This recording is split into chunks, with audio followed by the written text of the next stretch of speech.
désolé, c'était pour faire peur aux gens qui pensent que je fais partie d'une conspiration internationale empêchant la divulgation d'informations secrètes sur les ovnis. Oui, j'ai vraiment eu ça en MP. Enfin, en même temps, une conspiration de personnes qui sont des Linuxiens, buveurs j'allais dire buveurs de jeux vidéo, mais non, buveurs de boissons bizarres et joueurs de jeux vidéo, à la limite, je voudrais bien en faire partie. Alors donc, si vous connaissez, faites-moi rentrer dans les milieux, on sait jamais. Alors donc, sans plus attendre, le dernier des dossiers OVNI, qui est en fin de compte une sorte de conclusion à tous les autres dossiers OVNI, même ceux qu'on n'a pas vus, parce qu'en fin de compte, on a pris à partir du 9e, il me semble. Ensuite, nous allons enchaîner sur des vidéos qui sont sur, comme je vous l'avais dit à la première vidéo, sur autre chose que des ovnis, c'est-à-dire en gros des sourciers, des fantômes, enfin des trucs de genre. Alors, passons à la vidéo et puis amusons-nous bien.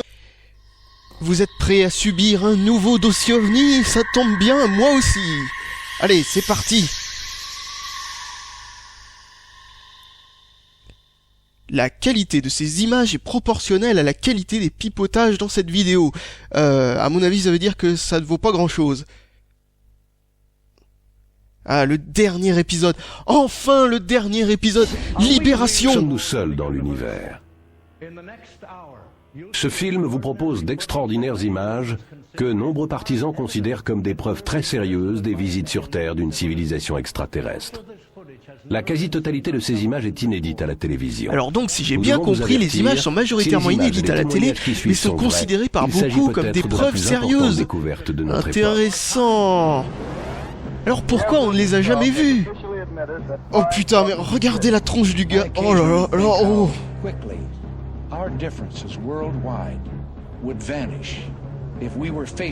Bon, visiblement, c'était pas particulièrement intéressant ce qu'ils disent parce qu'ils ont oublié de traduire.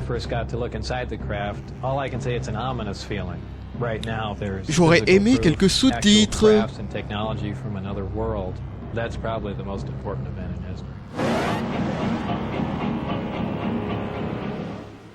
Dans le programme qui suit, nous vous proposerons d'examiner les arguments et théories controversées laissant à penser que nous ne sommes pas seuls dans l'univers.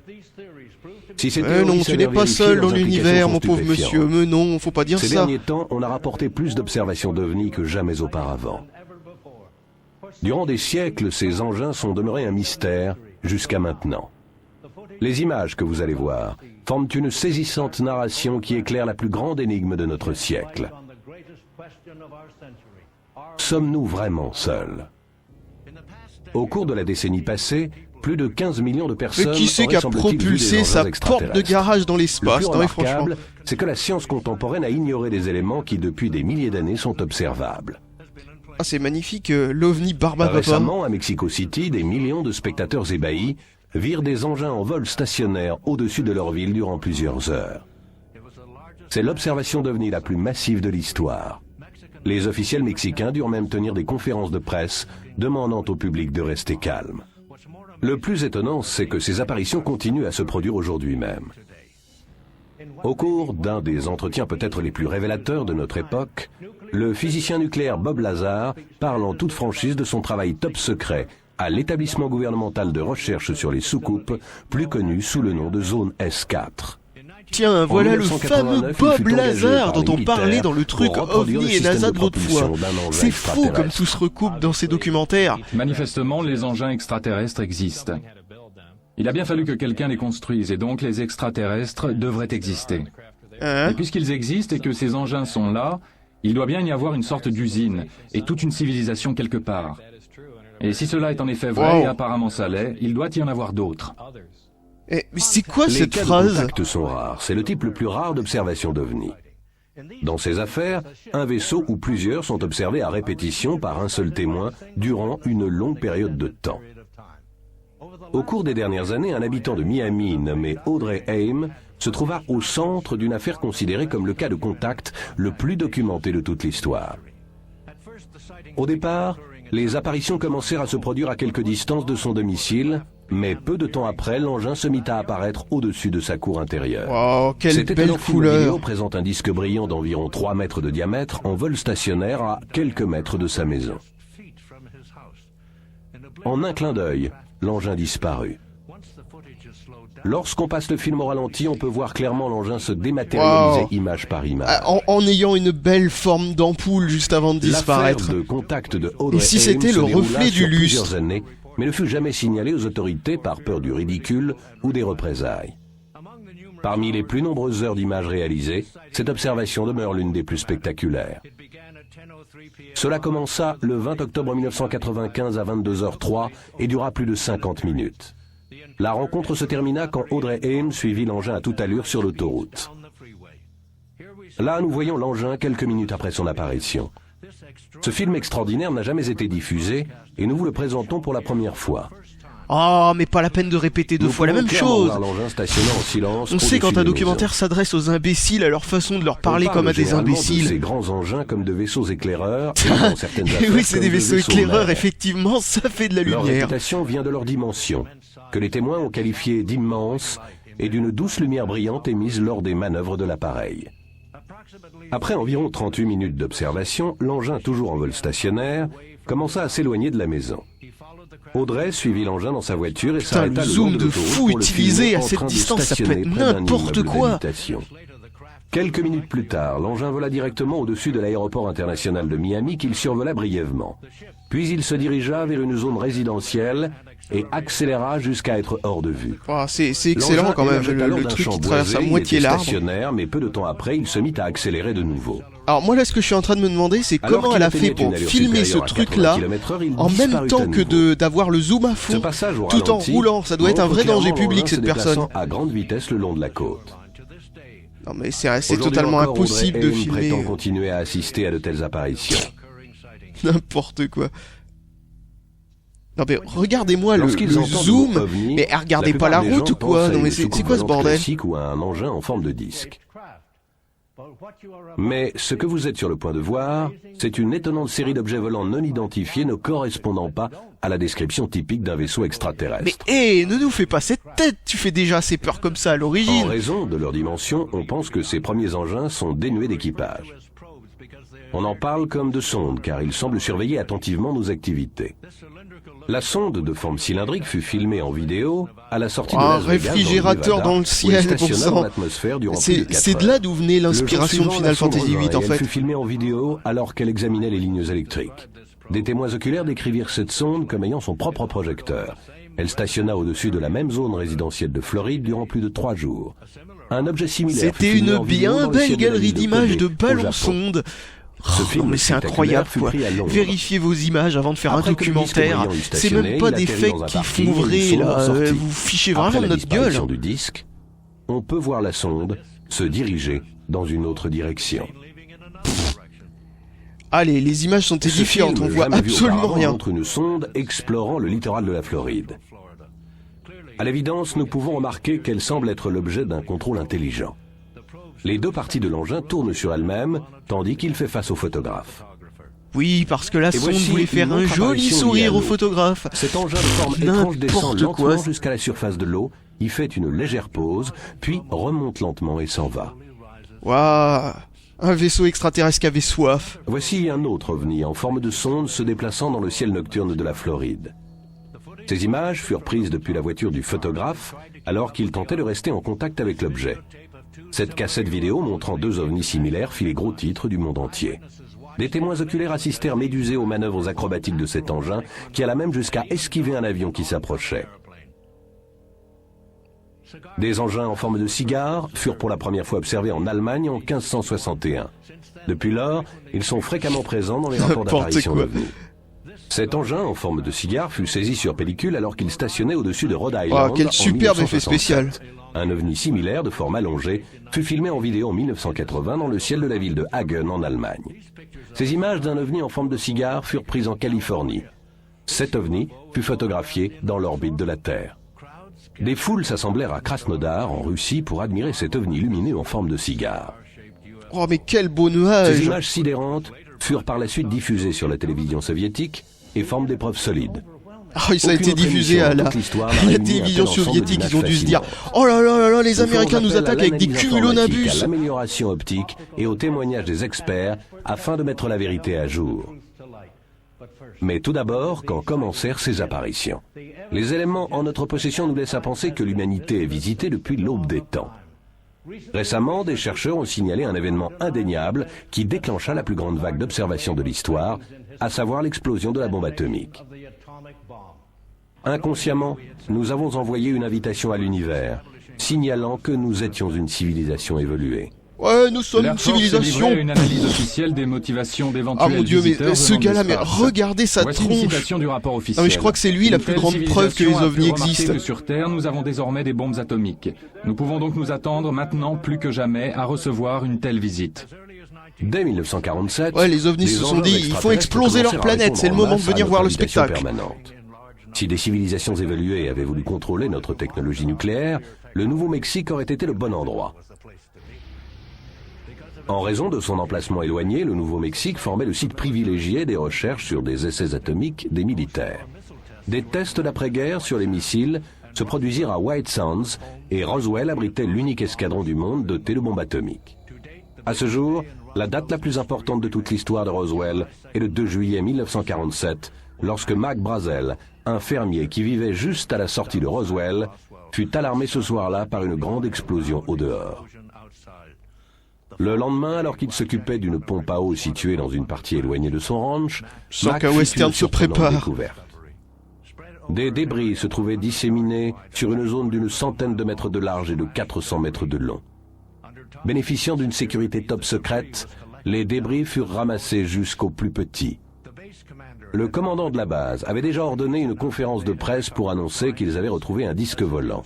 Comme la nouvelle se répandait dans le monde entier, les téléphones commencèrent à sonner dans la base.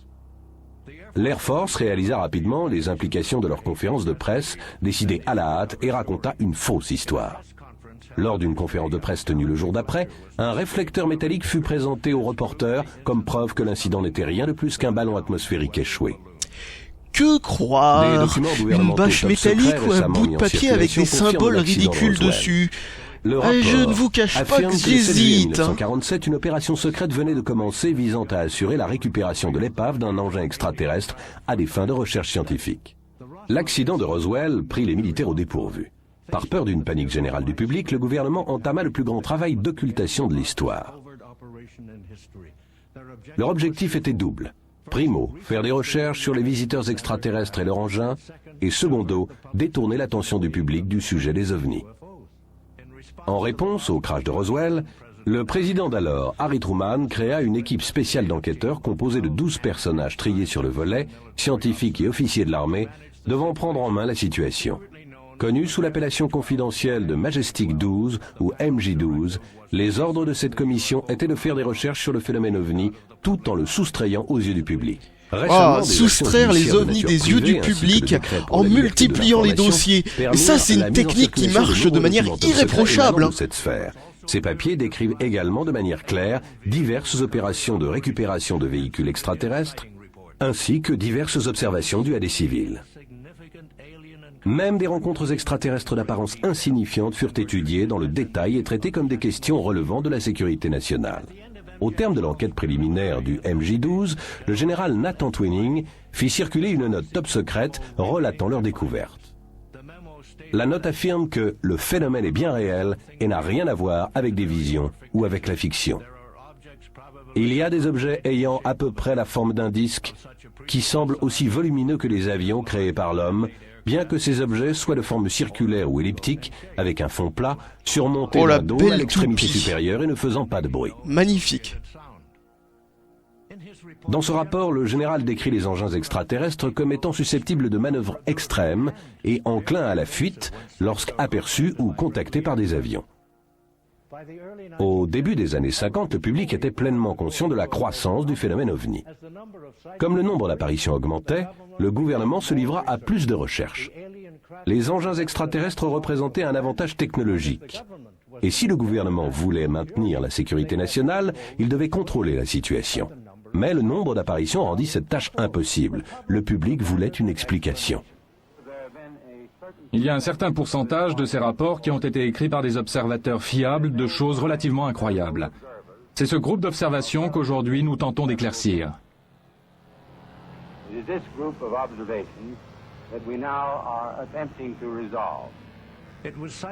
Ce furent des apparitions comme celle-ci, photographiées dans le Kentucky, qui rendirent la situation impossible à gérer. Oh merde, vous vous rendez compte? Il a filmé un point.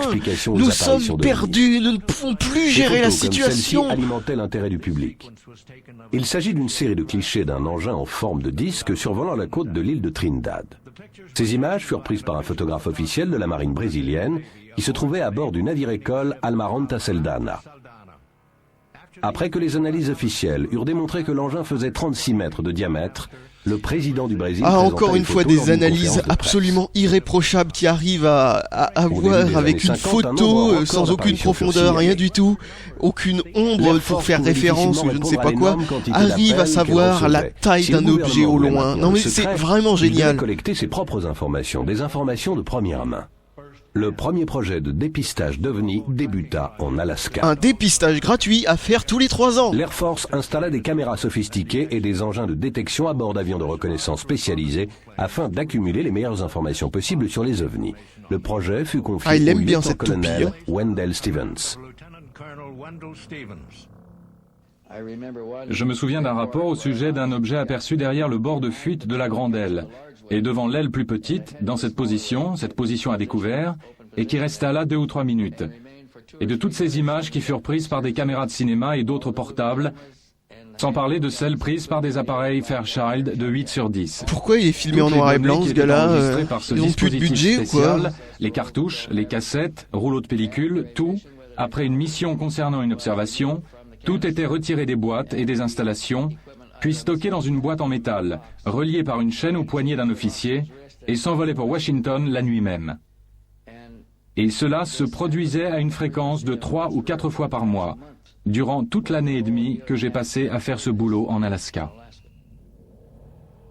En dépit des efforts soutenus des militaires pour distraire putain, j'adore. Les rayures sur la pellicule sont carrément plus grosses que l'OVNI lui-même, c'est trop énorme. Leur début sur la scène mondiale et le public fut soumis à ce qui semblait être une interminable vague de films sur les extraterrestres. And now it's time for the flying saucer coming from Uranus. Du pays comme on le voyait dans les films. Et au mois de juillet 1952, c'est précisément ce qui se produisit. Et cela survint par 2 fois. Le New York Times signala des formations de disques brillants se livrant à des manœuvres au-dessus du Capitole, tandis qu'au sol, des témoins oculaires prenaient des photos. Des opérateurs radars estimèrent la vitesse maximum des ovnis à 11 200 km/h. Une semaine plus tard, les disques revinrent. L'Air Force déclara que ce que les gens avaient vu résultait d'une inversion de température. Les images nous racontent une histoire différente. Les images nous racontent que des points lumineux étaient visibles dans le ciel ce jour-là et rien de plus. Désormais, le protocole militaire se centrait sur l'éducation et la démystification et sur la négation scientifique du phénomène en pleine croissance. Ils pensaient que le fait de discréditer les apparitions ferait baisser l'intérêt du public et là commencèrent les mensonges. Les forces armées reçurent l'ordre de rassembler et d'évaluer les rapports OVNI et de ne lâcher au public que des explications douteuses. Mais des apparitions telles que celles photographiées par George Adamski contrarièrent les efforts militaires et il fallait donner des réponses au public. Oh mon Dieu, un point flou qui se balade sur une photo. Cette expression soucoupe volante est un terme fourre-tout pour toutes les lumières inhabituelles se promenant dans le ciel. Il est possible que certaines de ces lumières soient issues des particules de l'atmosphère chargées d'électricité. Or, une note top secret de l'Air Force, en date de janvier 1953, raconte une histoire différente. Elle dit « Si les manœuvres apparemment contrôlées signalées par de nombreux observateurs compétents sont exactes, alors la seule explication qui reste est d'ordre interplanétaire. » Alors maintenant, si je dis « si » dans une phrase, ça veut dire que c'est une affirmation. Alors par exemple, si je dis « si ce documentaire c'est de la merde, je dois faire une vidéo dessus ». Et donc ça veut dire que je dois faire une vidéo dessus, même si ce documentaire n'est pas de la merde. Mais c'est fabuleux. Ça me fait beaucoup plus de documentaires sur lesquels je peux travailler. Civil d'observation OVNI et tenter de fournir une explication scientifique à ces événements. Le lieutenant-colonel Lawrence Tucker fut autrefois le principal porte-parole de l'Air Force sur ce sujet. Et le commandant Hector Quintanilla est aujourd'hui le directeur du projet Blue Book. Commandant Quintanilla, quels sont les objectifs du projet Blue Book? Le but du programme est double. En tout premier lieu, il s'agit de tenter de savoir si le phénomène OVNI représente une menace pour la sécurité des États-Unis. En second lieu, il s'agit de découvrir si le phénomène OVNI manifeste des avancées technologiques qui pourraient être utiles pour la recherche et le développement. Rien à cacher. Non, rien du tout. Bien que des membres du Congrès aient contesté le programme, il ne fut fourni aucune conclusion officielle. Le projet Blue Book continua ses recherches, continua à expliquer que des apparitions de ce genre étaient des goélands ou des gaz marécageux. De nombreuses personnes n'étaient pas satisfaites par de telles explications. L'Air Force elle-même a officiellement admis l'existence des soucoupes volantes. Cette là là, déclaration voilà. figure dans le projet affaires soucoupe numéro 75. Non mais il faut pas qu'il enlève de l'écran ce gars-là, et c'est leur plus grande preuve. Sur les 10 000 affaires officiellement examinées, seules quelques-unes restaient un mystère. Alors il y a un truc qui me fait bien marrer dans les ovnis, c'est que quand ces 2 jours, ils mettent la soucoupe en noir pour bien qu'on la voie dans le ciel blanc, et quand c'est de nuit, la soucoupe est bien lumineuse pour bien qu'on la voie dans le ciel noir. Ils sont géniaux en matière de camouflage, les extraterrestres, putain, ils sont vraiment, mais ils sont des génies, hein. Nous avons choisi d'aller sur la Lune au cours de cette décennie et de faire d'autres choses encore. Pas parce qu'elles sont aisées, mais parce qu'elles sont difficiles. Ce fut une compétition comme l'humanité n'en avait jamais connue. Qui serait le premier à conquérir les immenses étendues de l'espace? Mais ce que savaient déjà MJ-12 et l'Air Force, la NASA le découvrit par elle-même. La politique officielle de la NASA fut de ne s'engager dans aucune recherche sur les ovnis. Mais les propres notes de la NASA révèlent que pratiquement toutes les premières missions Gemini et Apollo rencontrèrent des ovnis. En 1985, et les suivantes n'en ont pas rencontré, faut croire. Prépare ses astronautes dans l'orbite lunaire et l'orbite terrestre. Ce film fut tourné par l'astronaute James maintenant McDivitt les reflets dans l'objectif, c'est aussi des preuves d'ovnis, hein, on n'est pas sorti de l'opéra. Ce cliché d'un ovni cylindrique dans l'orbite de la Terre. Un jour avant l'alunissage historique du 20 juillet 1969, l'équipage d'Apollo 11 filma des disques lumineux en orbite autour de la Lune. Sur un film d'Apollo 12, l'on peut voir un objet brillant survoler à grande vitesse l'installation. On peut voir une poussière, hein, c'est trop de la balle. Là, un disque gigantesque en forme de dôme fut filmé en orbite stationnaire au-dessus de la surface de la Lune. Ici, nous voyons 2 ovnis s'étant posés sur la surface de la Lune. Alors là, franchement, non mais franchement... Si nous agrandissons l'image, nous pouvons voir ce sont des cratères. Même si la NASA n'a jamais officiellement reconnu l'existence d'engins extraterrestres, elle possède ses propres consignes écrites, longues, au sujet d'éventuels contacts avec des formes de vie extraterrestres. Au milieu des années 70, la NASA lança la sonde Viking. Sa mission consistait à dresser une carte de la surface de Mars. Oh bah non, revoilà le visage de Mars, oh putain. De structure inexplicable alors là, c'est depuis la région de cette planète nommée Sidonia. La lente progression orbitale de Viking permit de photographier ces structures dans le détail, révélant plusieurs pyramides géantes. Dans le détail, avec plein de points noirs qui veulent dire que le truc n'a pas réussi à capter les points, enfin la lumière de chacun des points. À toutes les personnes du public affirmant qu'elles venaient de découvrir la preuve d'une civilisation extraterrestre. L'explication officielle de ces structures est que les images contiennent des manques et que les appareils de Viking ne purent transmettre les informations absentes. En dépit de la position officielle de la NASA, de nombreux astronautes ont mis en avant leur propre rencontre avec des ovnis. James Lovell, Dick Slayton, James McDivitt, Wally Schirra, Gordon Cooper et d'autres encore racontèrent au public leur rencontre. En 1978, Gordon Cooper rédigea une lettre à l'intention de la commission d'enquête sur les ovnis des Nations Unies, affirmant qu'il existait des véhicules extraterrestres venant nous rendre visite depuis d'autres planètes. En mars 1989, l'équipage de la navette spatiale Discovery c'est bien, ils ont aucun document, c'est trop de la balle. Rencontre rapprochée. Un radioamateur affirme avoir capté la voix du pilote de la navette, le colonel Blaha, parlant sur une fréquence secrète de la NASA. Elle était vachement secrète, visiblement. Nous avons toujours ce vaisseau extraterrestre dans nos repères. La NASA prétend que ce n'est pas la voix du colonel Blaha. J'aime bien, la NASA prétend, c'est vraiment le genre de documentaire qui est vachement neutre, quoi. Peu après cela, la NASA commença à brouiller toutes les transmissions de la navette. Malgré l'évidence, la NASA maintient sa position officielle et a expliqué ces rencontres comme des débris de l'espace ou des anomalies spatiales. Ouais, ça peut être de la lumière qui se reflète n'importe comment dans une caméra aussi, c'est pas... Dans le vide spatial, je veux dire, ça doit pas être très rare, quoi. Au début des années 70, les ovnis n'étaient plus sujets à un intérêt national. Mais en dépit des efforts fructueux du gouvernement, le nombre des apparitions ne cessa d'augmenter. Certains experts affirment qu'il s'agit là du meilleur film d'ovnis au monde. Il fut pris par Matt Lane Rutherford à Silver Springs, dans le Maryland. Monsieur Rutherford prit ce film après le coucher du soleil, alors que le disque stationnait au-dessus de sa cour. Des scientifiques examinèrent le film et conclurent que l'engin semblait manœuvrer à l'intérieur d'un champ gravitationnel. On dirait un truc accroché au bout d'un fil qui pendouille, c'est vraiment les mêmes genres de mouvements. En 1971, un couple d'Australiens photographièrent ce disque argenté en vol. En 1977, un boy scout de l'Indiana prit ce cliché d'un engin métallique alors qu'il décrivait un cercle autour de sa maison.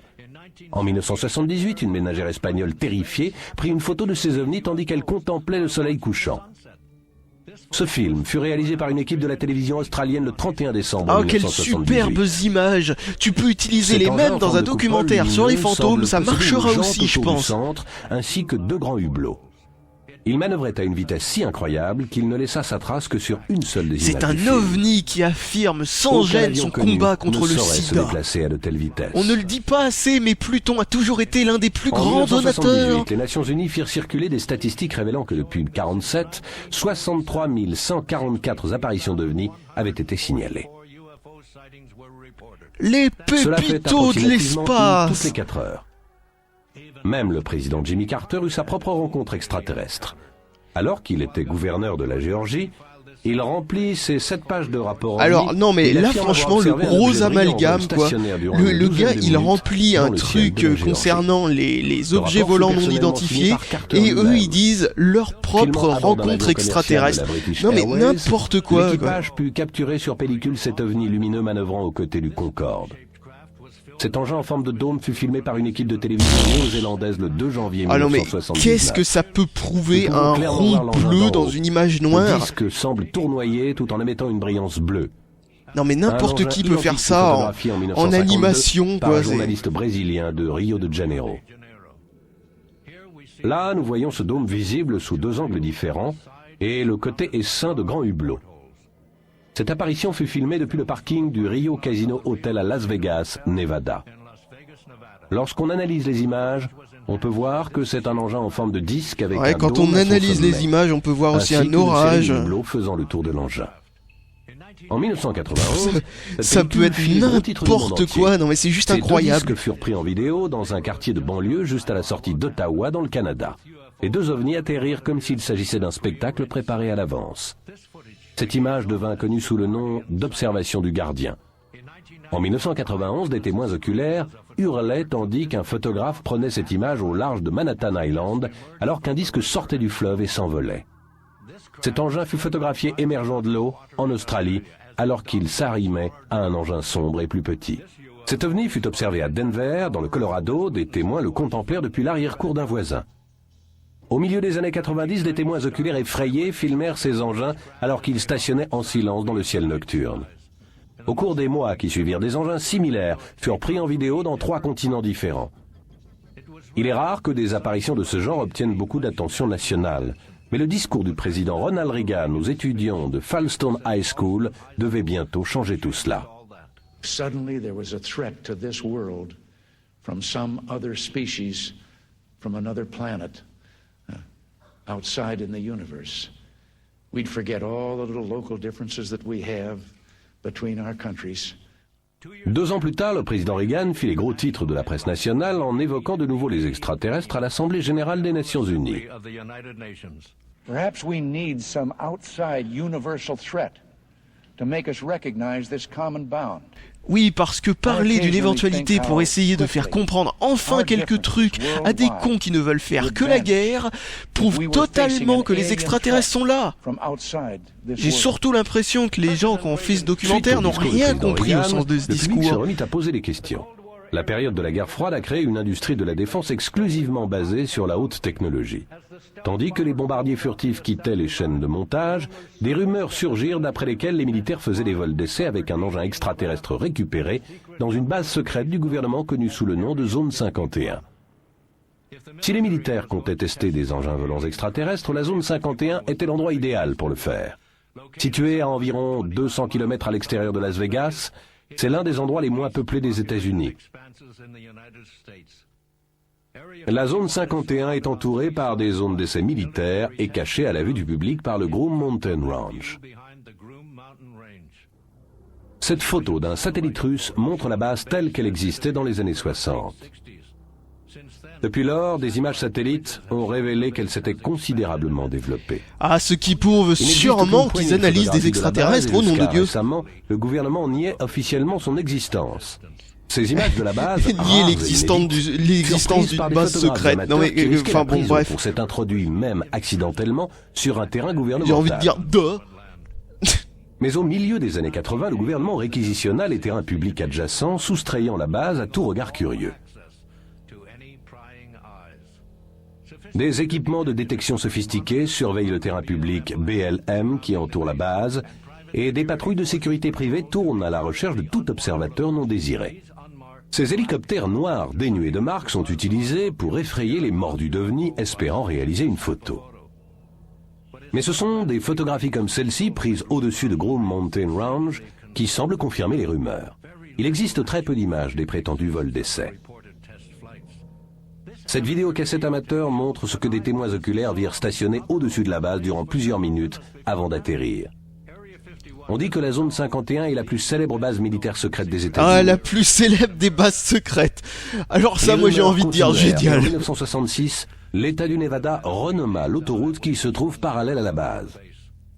Lors d'une importante cérémonie d'inauguration ouverte à la presse, des milliers de personnes virent le gouverneur du Nevada dévoiler des panneaux routiers proclamant que l'autoroute 375 était l'autoroute extraterrestre. Alors maintenant on peut plus avoir d'humour sans que ça devienne une preuve ou un semblant de preuve ou je ne sais pas quoi. Physicien nucléaire et ancien employé du gouvernement, brise le silence. Dans cet extraordinaire entretien, il parle de son travail confidentiel à l'établissement militaire et top secret de recherche sur les soucoupes volantes, connu sous le nom de S4. Bob Lazar est un physicien nucléaire spécialisé dans les systèmes de propulsion de pointe. Bob Lazar est... Oh là là, mais c'est quoi ce système de propulsion? Ça s'appelle viol de remorque? En 1989, les militaires l'engagèrent pour reproduire le système de propulsion d'un engin extraterrestre. Lazar travaillait dans ce qui est sans doute le plus top secret des centres de recherche du monde entier. C'est sûr que quand ça n'existe pas, ça ne peut que rester extrêmement top secret. Il n'y a absolument aucun engin extraterrestre, aucune technologie extraterrestre, rien de tout cela dans la zone 51. Pour information, Bob Lazar est connu comme étant un mythomane notoire et ayant vendu des armes, des produits nucléaires aux terroristes. En vol dans la zone Trop de la balle le type. Alors là franchement, je salue l'exploit. Ou filmèrent soit en fait sorti de S4, quelques kilomètres plus loin. L'établissement S4 est une zone juste au large de Papoose Lake Bed, qui est le lit d'un lac asséché. Il se compose de 9 hangars. Ces hangars possèdent des portes inclinées, recouvertes d'une peinture rugueuse couleur sable. À l'époque où je travaillais là-bas, il y avait à l'aéroport international McCarran de Las Vegas un bâtiment réservé aux projets spéciaux de la société EG&G. Lorsqu'on me disait d'aller travailler, je conduisais jusque là-bas, j'y garais ma voiture, prenais un avion à l'aéroport, volais jusqu'à Groom Lake, puis débarquais et attendais un bus. Et le bus m'amenait directement à S4. Le premier disque que je vis, je crois que c'était la seconde fois que je me rendais là-bas, ou plutôt la troisième. Lorsque je l'ai vu, ça m'a frappé et je me suis dit que ça expliquait toutes les apparitions d'ovnis. C'était sûrement bien fort sur la tête alors. Il s'agissait d'un engin extraterrestre, mais qu'il devait s'agir d'une sorte de forme avancée de chasseur sur lequel nous travaillons depuis des années. Et les gens avaient dû l'apercevoir durant les périodes d'essai, et ainsi de suite dans le même registre. Et il ne m'est pas arrivé de penser, bien qu'étant en train de regarder un objet extraterrestre, que ça n'avait pas été fabriqué par l'homme. Là-bas, je donnais des surnoms à tout. Le modèle sur lequel je travaillais était d'apparence assez lisse, et je l'avais surnommé le modèle de sport. Il y avait celui qui ressemblait à un moule à gelée, celui qui ressemblait à un chapeau haute forme. Il y avait aussi un disque qui était ça rajoute beaucoup à la crédibilité de ton discours de sortir des surnoms tout droit sortis de ton esprit malade. Je ne peux que supposer qu'il faisait des expériences pour voir si des projectiles pouvaient le pénétrer. Des engins extraterrestres comme celui que Bob Lazar étudia ont déjà été observés un peu partout dans le monde, mais avant que Lazar n'entre dans le disque, il pensait qu'il s'agissait d'une élaboration humaine. Je crois que j'ai dû comprendre lorsque je suis entré dedans, que j'ai regardé autour de moi, et que j'ai commencé à saisir comment fonctionnait l'engin, et que pour finir, j'ai eu une idée d'ensemble du projet. J'ai compris aussi ce que nous faisions. Nous ne fabriquions pas cet engin. Ah putain, ils ont enfin fini par comprendre ce qu'ils faisaient. Putain, c'est né. Nous tentions de le reproduire. La première fois que je La suis grande allé question, c'est comment ils ont fait pour récupérer un vaisseau extraterrestre intact. Un extraterrestre a été assez con pour laisser les clés sur le contact quand il était parti pisser dans le buisson ou quoi? Je sais que ça a l'air un peu bateau, mais c'est vraiment un sentiment de crainte. Ce n'est pas une sensation excitante. Ça soulève tout un tas de questions dans votre esprit. Je n'ai assisté officiellement qu'une seule fois, à peu de distance, à un vol d'essai. J'étais justement à l'intérieur du hangar. L'engin quitta le sol pratiquement sans aucun bruit, à l'exception d'une petite effluve électrique au bas de l'engin, indiquant la présence de haute tension. On dit un effluve, et puis déjà Cela se dissipa à une hauteur et marche arrière, et hop. Et c'est resté là complètement silencieux, et ça se déplaçait à gauche, à droite. Comment est-ce possible un effluve électrique en dessous du... C'est vraiment un exploit scientifique que de faire s'élever quelque chose en silence, de l'avoir sous contrôle, et de réaliser des manœuvres comme ça. Au fin fond du bâtiment secret d'essai, Lazar apprit comment fonctionnaient ces engins par l'étude de leur système de propulsion. J'ai dû me mettre la tête en bas afin de pouvoir voir le niveau inférieur où se trouvaient 3 grands amplificateurs de gravité. Ces appareils avaient l'air de faire environ... C'est facile de savoir ce que c'est quand ça n'existe pas. Le gars, quoi, il a reconnu, il a donné un nom, il sait ce que c'est, alors que c'est même pas fait par l'homme. Et c'est cela qui émettait les ondes gravitationnelles, propulsant l'engin. Propulsion discothèque brevetée à base de spotlight. Ils employaient un générateur de gravité pour que l'engin quitte le sol. Et d'une manière opposée à celle que nous utilisons pour un avion. Une fois que c'est dans l'air, nous considérons qu'une poussée, ou une autre force venant de l'arrière, va le précipiter vers l'avant. Les engins fonctionnaient d'une manière totalement contraire à ce principe. Ce qu'ils faisaient, une fois en stationnement dans les airs, c'est suspendre la gravité, les 2 générateurs de gravité qui restaient juste en face, créant une distorsion, généralement une pente, et l'engin descendait la pente durant une éternité. Je vois même pas comment c'est possible parce que, franchement, attends, comment ça peut... Alors, la gravité, moi, je sais qu'elle peut approcher des objets les uns des autres, mais les repousser... Ok... Et ce qu'il nomme configuration delta, où il emploie les 3. La configuration delta servirait pour le voyage spatial. En général, l'engin était censé se pencher sur l'un de ses côtés, faire converger les 3 générateurs de gravité sur un point unique, et se mouvoir dans l'espace de cette manière. Ça crée toujours une petite distorsion. C'est pourquoi ils ont l'air d'avoir un comportement loufoque lorsqu'ils volent ça et là à faible allure. La gravité peut varier peu ou prou et vous aurez d'étranges mouvements de l'engin. Et ainsi, le mode faible vitesse est en grande partie assez instable. Ah, mais c'est génial ça, le truc te secoue dans tous les sens et à la fin il ne reste plus que de la purée dedans. Ah, c'est pratique pour le transport d'êtres humains. Et si vous alliez voir l'un de ces engins manœuvrant la nuit, cela vous semblerait vraiment comme étant une boule brillante, ou alors juste comme une vive lumière dans le ciel située à une certaine distance. Même de près, vous verriez un halo brillant autour de lui. Nous parlons d'une puissante source d'énergie. Une puissante source d'énergie. Une atmosphère gazeuse, oxygène et nitrogène. Et lorsque vous appliquez assez d'énergie à des molécules de gaz, elles émettent des photons, de la lumière. Alors, vu de l'extérieur, je sais bien qu'on peut se demander, mais comment ont-ils pu garder secret quelque chose de cette nature? C'est un crime contre la science, c'est un crime contre le peuple. Mais vous savez, vos idées changent dès que vous êtes dans le coup. Avant d'être à S4, j'étais plus ou moins l'un de ces types qui pensent que toutes ces histoires de conspiration gouvernementale, de maniaques d'OVNI et autres, relevaient de la pure aliénation. Les maniaques d'OVNI relèvent de la pure aliénation. Manifestement, les engins extraterrestres existent.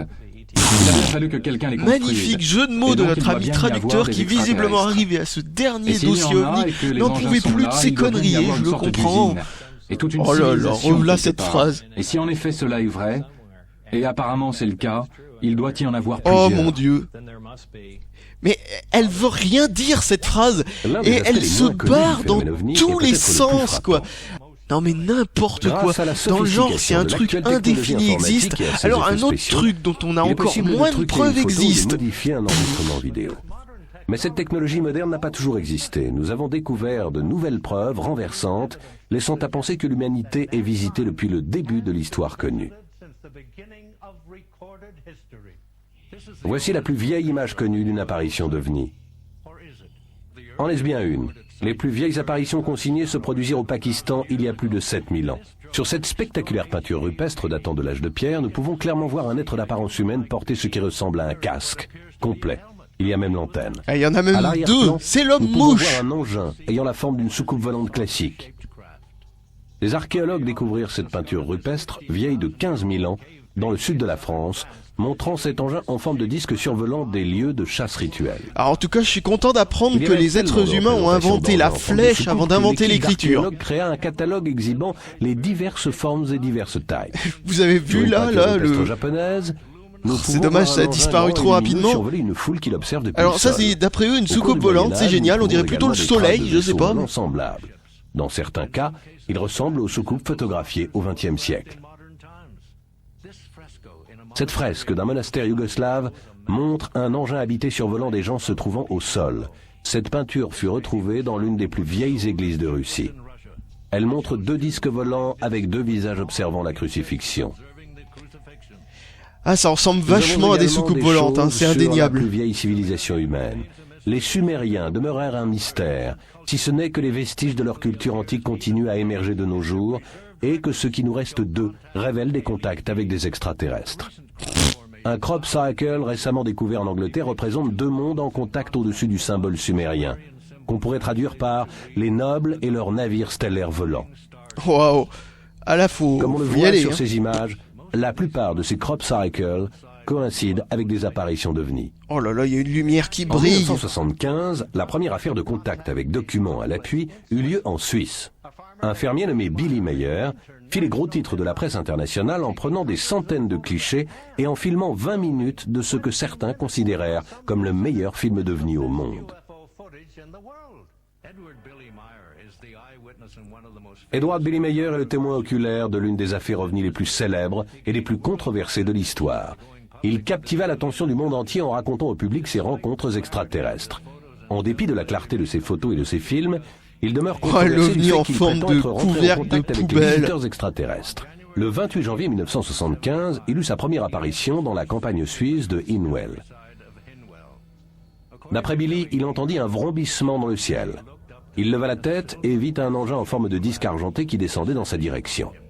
Il put prendre quelques clichés avec son appareil. Et quelle chance qu'il ait un pied plus un appareil photo directement au point sur la bonne distance pour pouvoir le photographier de manière nette. Non mais franchement, mais il a qu'un seul bras. Comment il peut faire ça? C'est juste impossible. Il confirma que les clichés n'avaient pas été truqués et devaient être tenus pour authentiques. Non mais on est obligé quand on n'a qu'un seul bras, mais on doit faire ça super lentement, il faut que le machin reste en vol stationnaire pendant 6000 ans, quoi.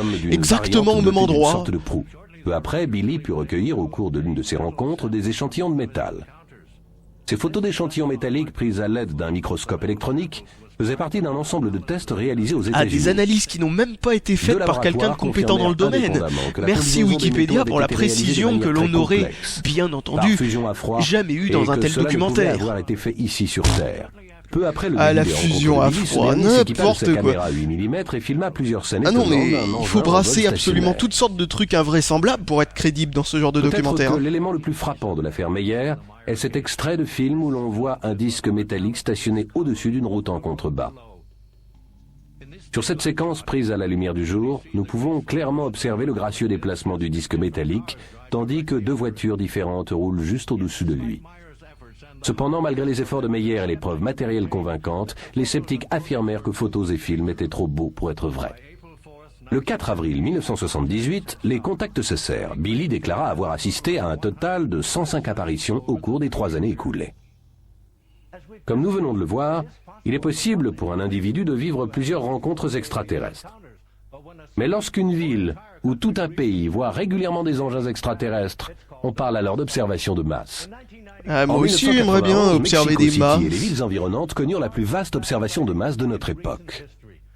Ce phénomène extraordinaire continue encore de nos jours. Sans aucun avertissement, ils apparaissent. Le 11 juillet 1991, la ville la plus peuplée du monde fut prise au dépourvu. C'était le jour d'une éclipse solaire et de très nombreuses caméras filmaient le ciel. Qu'est-ce qu'il y a fou avec cette énorme pendule? Je comprends absolument pas pourquoi t'es là comme ça. Apparu et stationna. Il n'y a pas de timecode sur leur caméra, ils sont obligés de tenir une énorme pendule de masse que l'on connaisse. Guillermo Arriguin de Mexico City fut le premier à présenter son film. Sur l'agrandissement des images de ce film, on voit clairement le mouvement de rotation du disque métallique. Au même moment, quelques 130 km plus loin, à Puebla, un caméraman tourna ce film d'un engin presque identique. Un agrandissement par écran divisé révèle les étonnantes similitudes des deux engins. Un agrandissement par écran divisé. Un autre ça fait scientifique comme ça, vaguement. De masse.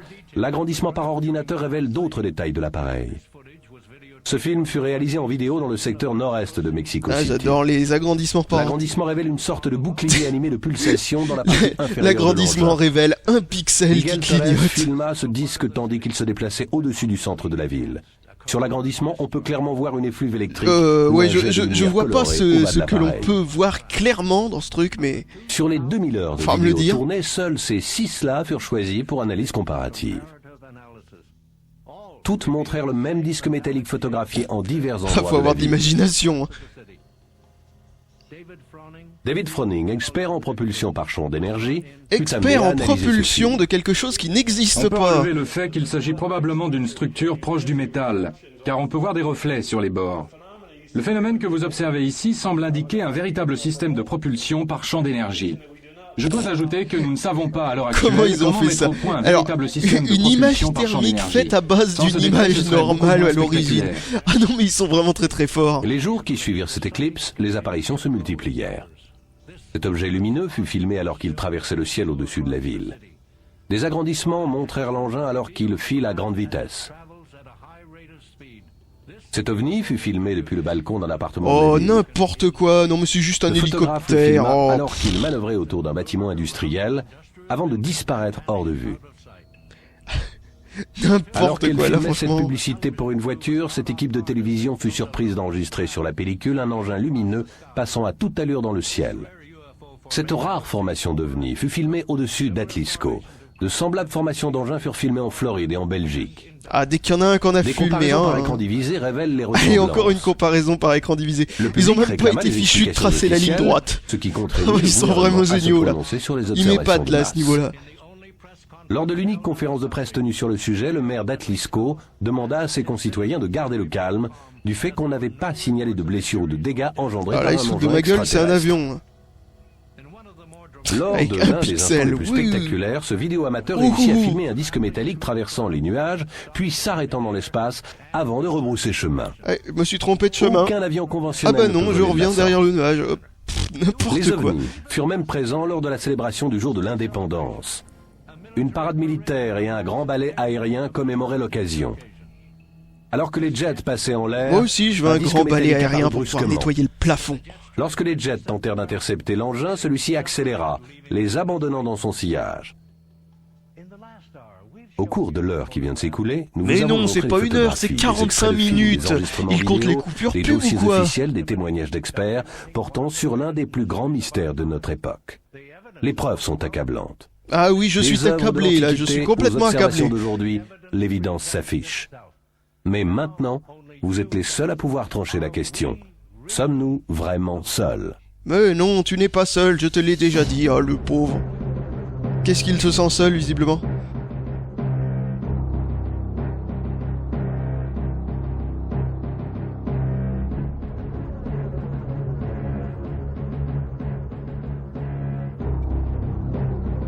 Enfin bon, voilà. En tout cas, oh putain, le défilement fout un mal de crâne pas possible, c'est d'un flou.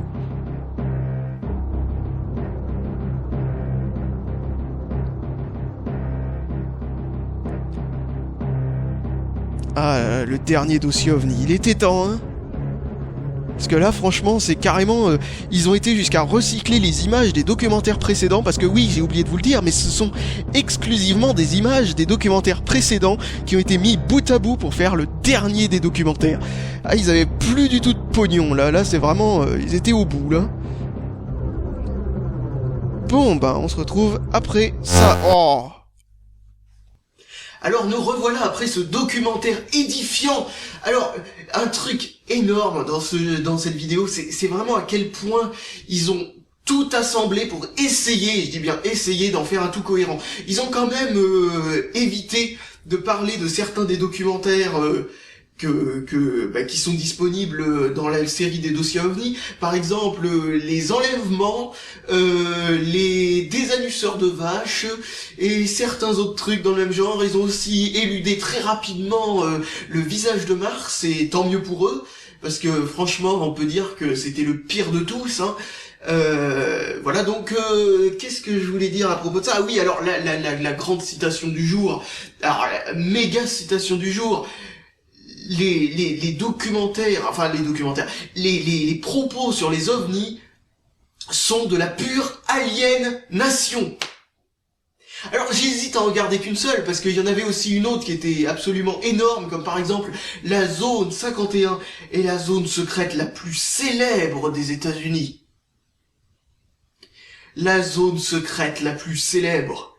Enfin bon, bref, concluons cette vidéo, et puis à la prochaine fois pour un nouveau Au-delà d'Irréel qui n'a aucun rapport avec les ovnis, je le rappelle. Alors si vous commencez comme moi à en avoir par-dessus la tête des dossiers ovnis, eh ben tant mieux pour vous, on va enfin sortir de ce domaine. Et oui, allez, salut!